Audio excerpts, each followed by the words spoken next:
We've heard stories where people have said, they have taken this action, but most of the time the law in our country is not strict. They've seen people, they go to the jail for a day or two and they're out on bail and then doing the same thing again. So there has to be consistency over it. What we can do as a manufacturer or a business owner or an IP owner is that be more proactive, and rather than being defensive, be offensive by integrating technology in your products itself, which helps the consumer detect the product as an original or a fake in a very direct way. And that the technology in today's time and age can help you in so many ways to integrate holograms or different features to your product packaging itself, which will help the company detect if that product belongs to the company or not.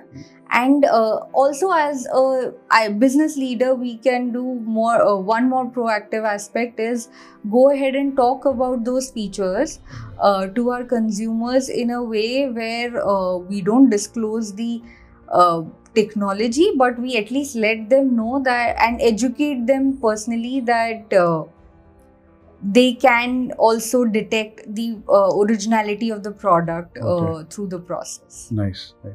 So, given that we are on that topic, right?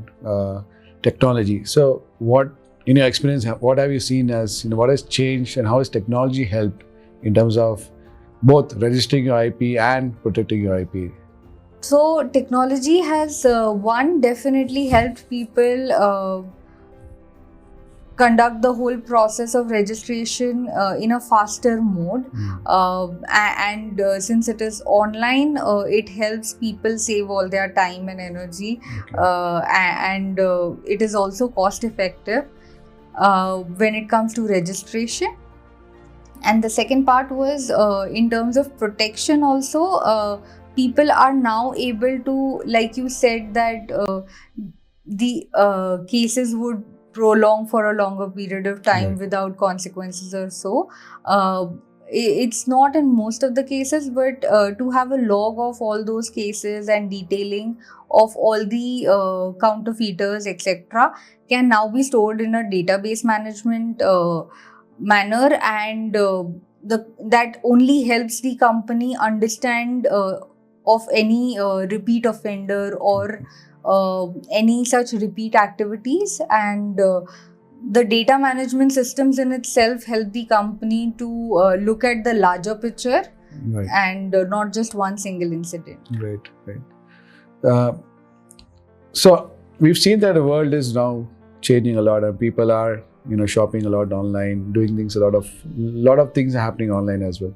A lot of IP is also getting created online, right? People who were primarily selling offline and also selling online. We have art being sold, virtual art being sold online as well. And of course, there are other problems that come with it too. So when it comes to the online world, how have things changed? What are the important things to consider when it comes to online?